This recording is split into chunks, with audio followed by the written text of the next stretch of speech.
Seperti biasa, pagi ini suasana Desa Sukajaya teramat sejuk dengan sapuan udara dan suara alunan ayat-ayat Al-Quran. Ayat-ayat itu berasal dari sebuah gubuk pengajian sederhana.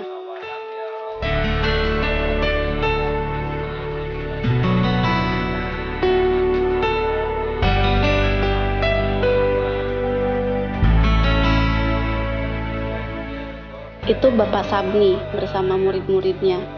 Di waktu seperti ini, tiap hari Bapak Sabni mengajar anak-anak di desanya mengaji. Iya, pria Paruhbaya ini memang hanya sekedar guru mengaji di desa. Beliau biasanya mengajarkan bahasa Arab serta beberapa surah Al-Quran kepada anak-anak.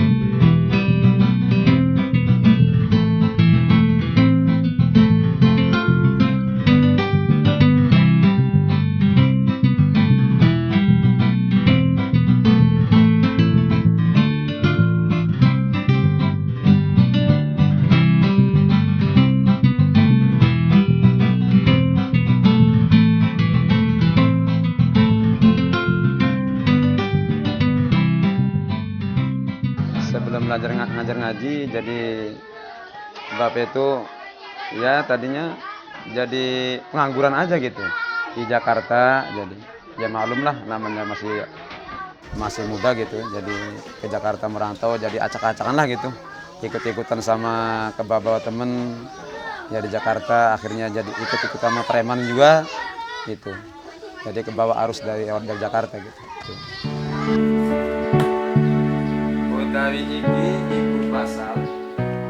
Tetapi ada jalan panjang yang dilalui mantan narapidana ini, jauh dari kata mulia seperti pada saat sekarang. Keseharian Bapak Sabni dulu hanya dilewati dengan menjadi preman di ibu kota.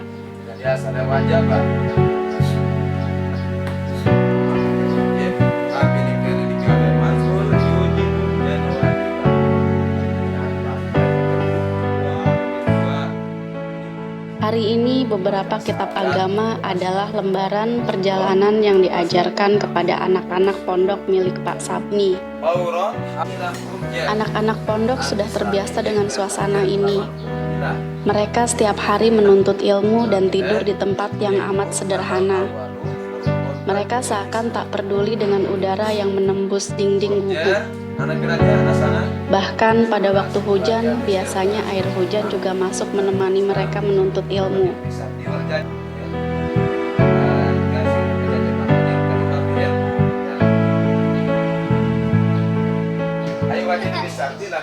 Jadi dulu Bapak masih kecil, masih ngaji di desa. Guru ngaji desa itu dia nanya, Sabni, kamu cita-citakan jadi apa? Katanya. Kepengen jadi jawara, tapi selesai jadi jawara, ngajar ngaji jadi kiai. Sabni, ya Pak Kiai, sini.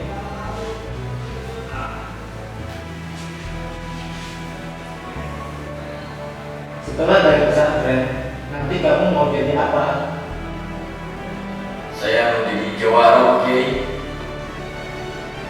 Walaupun saat ini kamu mau jadi jawara, suatu saat nanti kamu akan menjadi seorang kiai.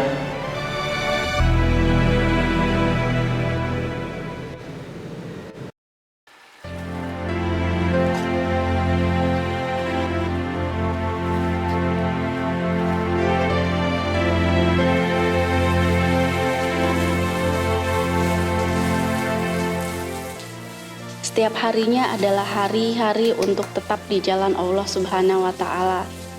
Bapak Sabni selalu menjalankan ibadah sholat di masjid yang berada di dekat rumahnya.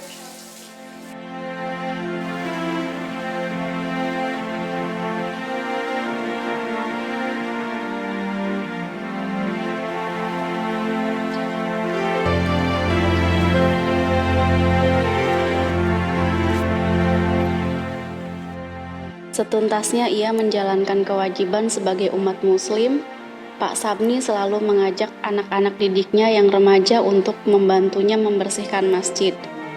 Hal ini dilakukan Pak Sabni bukan hanya untuk menjaga masjid agar tetap bersih dan rapi, melainkan Pak Sabni ingin menambah nilai-nilai positif dalam keseharian remaja didikannya. Beliau tidak ingin kehidupan remaja yang suram dulu dialaminya menurun ke anak-anak muda sekarang.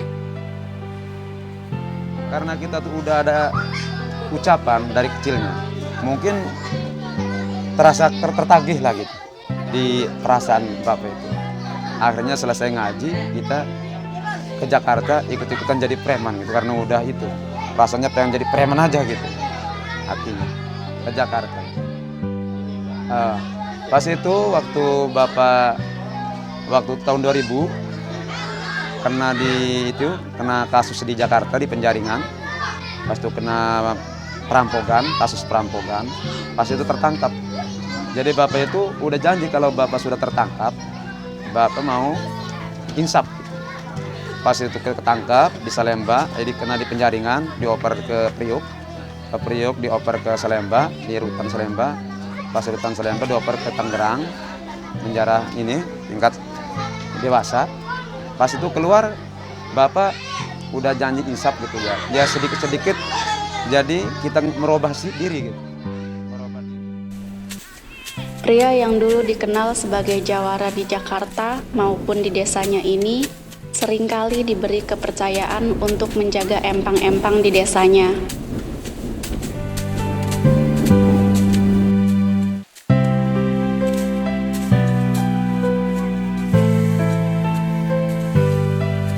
Pas itu daerah Pontang ini di Empang gawat, banyak rampung.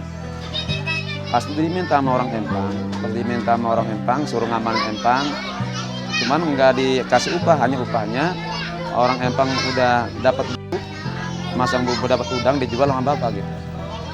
Terus upahnya itu, jadi kita keuntungan dagang gitu. Pas itu di kampung saya itu pas gawat-gawatnya lagi, orang saya tuh minta diamanin juga sama Bapak.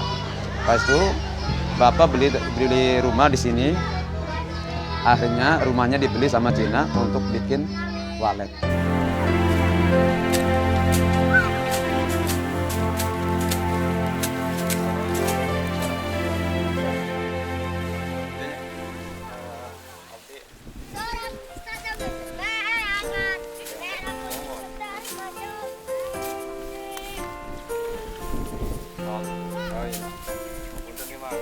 Iya, yang tenang.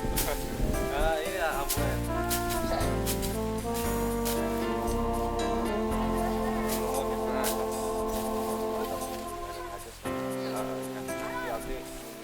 Magsalita ya nyaya hari ayat rezeki ya bisa diterima gitu. Kebetulan sekali ada suatu wali murid Pak Sabni yang datang membawa rizki kepadanya. Buannya harus bikin pasar gitu. Ya, yang gitu. Buannya harus pasar. Tangan bikinnya. Ya.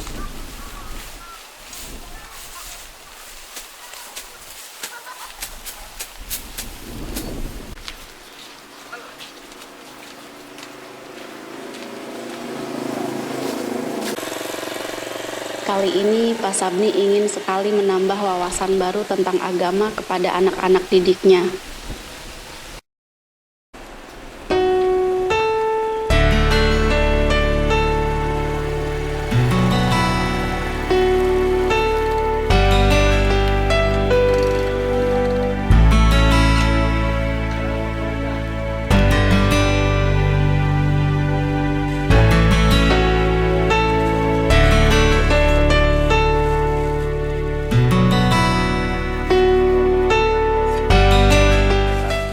Tanpa ragu, Pak Sabni menggunakan uang sodakoh tadi untuk membeli beberapa kitab baru.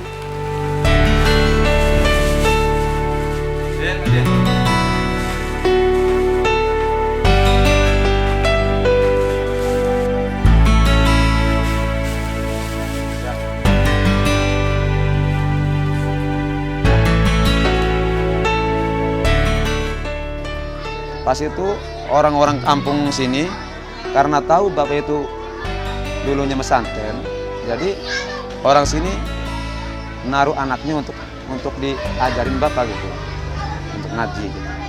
Ya akhirnya sampai sekarang ini kita ngajar ngaji.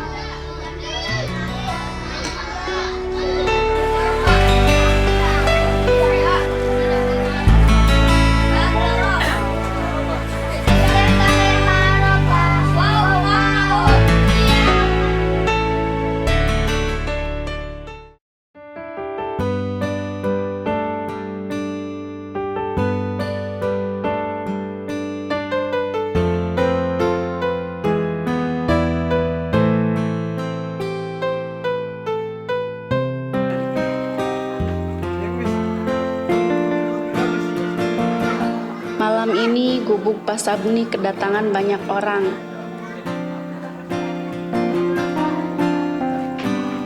Orang-orang yang datang juga bukan untuk mengaji, melainkan ini adalah rekan-rekan seperjuangan Bapak Sabni serta beberapa muridnya.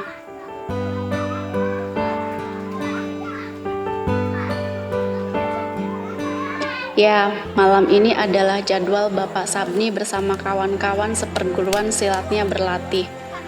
Biasanya sebelum berlatih, semua orang yang mengikuti latihan harus dipijat dengan ramuan yang sudah diracik sedemikian rupa. Selain tradisi, ini juga berfungsi untuk meminimalisir cedera otot pada peserta latihan.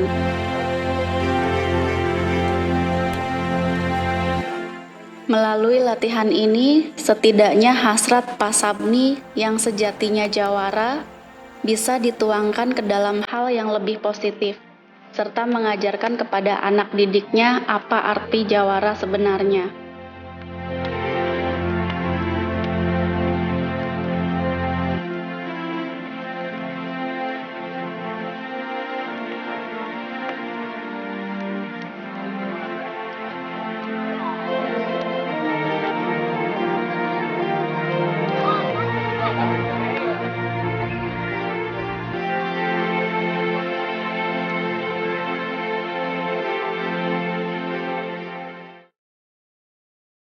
Bapak Sabni sudah menemukan sebuah titik balik di mana dia mendapat hidayah untuk meninggalkan segala hal kelam dalam hidupnya dulu. Berbalik arah ke jalan yang benar adalah pilihan yang tepat. Pak Sabni yakin semua yang dulu telah dilakukannya adalah sebuah pelajaran yang sangat berharga untuk menumbuhkan semangatnya. Beliau kini menduduki status sosial yang lebih baik melalui pendidikan kepada penerus-penerus bangsa, serta melestarikan budaya daerahnya. Di sini kita dapat memetik pelajaran berharga, bahwa tidak ada kata terlanjur, menyerah, ataupun pasrah dalam keadaan seburuk apapun. Kita harus percaya bahwa Sang Pencipta sudah menyiapkan sesuatu yang indah di baliknya, jika kita mau berbalik ke jalannya.